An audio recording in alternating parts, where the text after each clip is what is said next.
Aujourd'hui, on part dans le futur, on parle de Chien 51 de Cédric Jiménez et voici ce qu'il faut savoir avant de le voir. On va encore attendre longtemps, mais ça. Vous voulez faire un jeu? Pourquoi pas? Ni oui ni non. Ouais. Perdu. Wow. Cédric Jiménez revient avec l'adaptation du roman de Laurent Godet qui est Chien 51 et c'est sa seconde adaptation sur grand écran après avoir sorti HHH de Laurent Binet en 2017. A savoir que Laurent Godet, c'est la première fois qu'il a une de ses œuvres qui est réalisée sur grand écran. Cette fois dans Chien 51, après avoir fait dans La French l'individu contre la machine mafieuse, dans novembre l'individu contre la machine terroriste, ou encore Bac Nord l'individu contre la machine judiciaire, cette fois c'est l'individu contre l'intelligence artificielle. Si vous avez lu le livre, vous avez dû voir que la ville s'appelle Magnopole, mais ici l'intrigue a été transposée dans un Paris futuriste, décomposé comme dans le roman, avec 3 zones bien distinctes.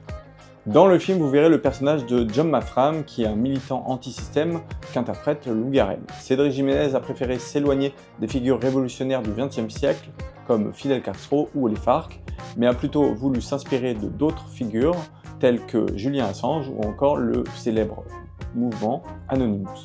Petite parenthèse, si tu ne le savais pas, c'est que le personnage de Théo Primarval, qui est incarné par Romain Xuris, il devait être initialement joué par Xavier Dolan, l'acteur-réalisateur québécois. Si tu es attentif dans le film, tu pourras voir quelques petits caméos sympathiques, tels que la réalisatrice Janery, ou encore le compositeur et membre des Daft Punk Thomas Bangalter, ou encore Hugo Bardin, qui est le drag queen Paloma. Enfin, Chien 51, dont son tournage a duré 4 mois, qui a commencé le 19 août 2024 et s'est fini le 18 décembre 2024, et il faut savoir qu'il se hisse à la 2e place des films français les plus chers de 2025 avec son budget de 42 millions d'euros, derrière le film de Luc Besson Dracula avec 45 millions d'euros. J'espère que ces petites infos sur Chien 51 vous ont plu et moi je vous donne quelques petits avis que j'ai pu trouver sur la plateforme X, mais attention, ils sont assez assassins, mais néanmoins vous pouvez aimer le film et moi je vous dis à bientôt pour une prochaine vidéo.